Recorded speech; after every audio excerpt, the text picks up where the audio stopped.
अपने रहनुमाओं के मंसूबों को सामने रखना पड़ेगा। अल्लाह के रास्ते जज्बाती होकर इमोशनल अंदाज में अपने काम को आगे बढ़ाइए, वरना ये लड़ाई कमजोर हो जाएगी। हजरत मौलाना सैयद शाह मिन्नतुल्लाह रहमतुल्लाह का वो जुमला मुसलमानों याद रखिए, हजरत ने फरमाया किसी मुतालबे को हासिल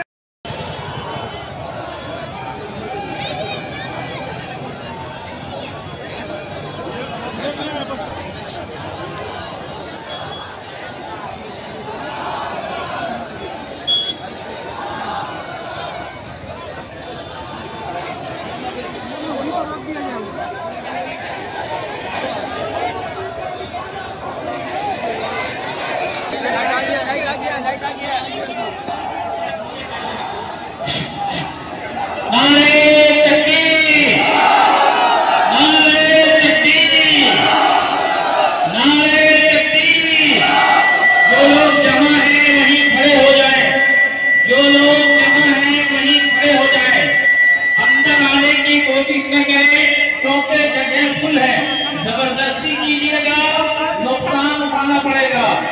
इसलिए जो हजरात जहाँ हैं वहीं जगह बनाकर खड़े हो जाएं।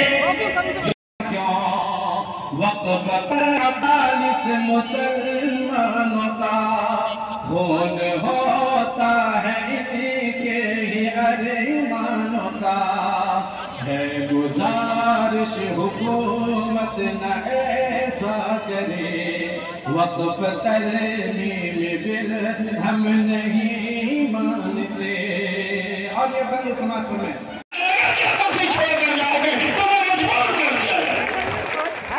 तुम क्या समझते हो क्या तादाद में हो? हम पार्लियामेंट में बिल को पास करवा लिए, राज्यसभा में बिल को पास करवा लिया और फिर सदर जमहूरिया को दस्तखत के लिए मजबूर कर दिया और कानून हम बना दिया।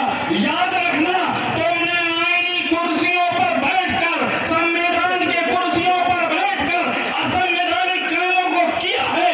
आज नहीं कल, आज ये जमहूरी मुल्क है, आवाम तुम्हें सबक सिखा देगी और कानून सिखा देगी।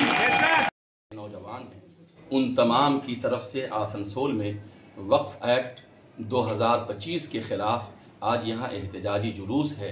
उसमें हज़रत अमीर शरीयत मौलाना सैयद अहमद वली फैसल रहमानी, जो इमारत शरिया बिहार, उड़ीसा व झारखंड फुलवाई पटना के अमीर शरीयत हैं, उनके हुक्म पर हाज़िरी हुई है। क्या लगता है आपको? वक्फ संशोधन बिल नहीं रहा, ये वक्फ एक्ट बन गया, यानी कानून बन गया। इसके अंदर यानी कि 144 इसके अंदर पॉइंट्स हैं, शिकें हैं, वो तमाम की तमाम गड़बड़ हैं। इक्का दुक्का को छोड़ करके सब की सब ऐसी हैं कि जिससे वक्फ का मामला आने वाले चंद सालों में ख़त्म हो जाएगा। मिसाल के तौर पर हुकूमत कह रही है कि अब वक्फ करने के लिए किसी भी व्यक्ति को 5 साल के लिए सबूत देना होगा कि आप प्रैक्टिसिंग मुसलमान हैं। अब हुकूमत इस बात को नहीं बता रही है कि वो प्रैक्टिसिंग मुसलमान कैसा होगा, क्या क्या काम करेगा, उसकी दाढ़ी कितनी बड़ी होगी, कितने वक्त की नमाज पढ़ेगा, वो धार्मिक कौन कौन कामों को करेगा, तो वो प्रैक्टिसिंग मुसलमान होगा। इसके बारे में बिल्कुल इस कानून के अंदर खामोशी है। तो ये मसला उभरेगा कि अगर कोई मुसलमान वक्फ करना चाहेगा तो हुकूमत उसको रोक देगी, बल्कि इस तरह के कानून के जरिए हुकूमत असल आइंदा के लिए मुसलमानों को वक्फ के लिए, अल्लाह के लिए, दीन के लिए, मस्जिद के लिए, मदरसे के लिए वक्फ करने और डोनेशन करने को रोकना चाह रही है। इस पर हमको यानी आपत्ति है।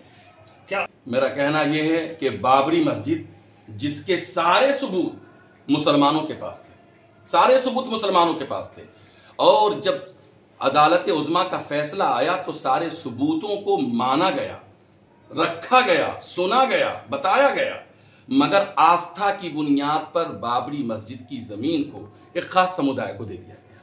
जहां पर कागज है, आप बतलाइए कि मुसलमान इस मुल्क में कितने सालों से हैं? आज से नहीं है, कमोबेश 1350 सालों से मुसलमान इस मुल्क में हैं।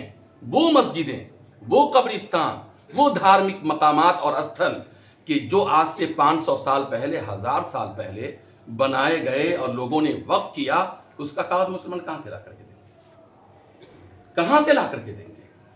फिर होगा ये कि हुकूमत जब सर्वे करेगी तो ऐसी सारी पुरानी मस्जिदें, सारी पुरानी कब्रिस्तान, ईदगाहें, ये सारी चीजें मुसलमानों के वक्फ से और हाथ से निकल जाए। क्या लगता है कि मोदी सरकार, इसमें कोई शक नहीं है कि मोदी सरकार की जो बुनियाद है इस मुल्क के अंदर वो सिर्फ और सिर्फ मुसलमानों को निशाना बना करके है। इसमें कोई दो राय नहीं है, इसको पूरी दुनिया जानती है। वो मुसलमानों का नाम लेना आज छोड़ दें, आज उनकी हुकूमत कमजोर पड़ जाएगी।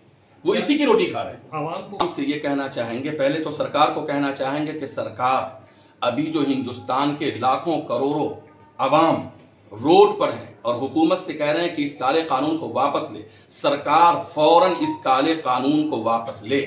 हिटलर, तानाशाही या कोई भी ऐसा मिजाज जिससे वो ये कहेंगे कि मैंने कानून बना दिया, इसको मानना पड़ेगा। आपके ऊपर ये भी फर्ज था और ये भी आप पर अनिवार्य था कि अगर एक कानून पहले से वक्फ के बारे में बना हुआ है तो आपको उसको छेड़छाड़ करने की जरूरत नहीं थी।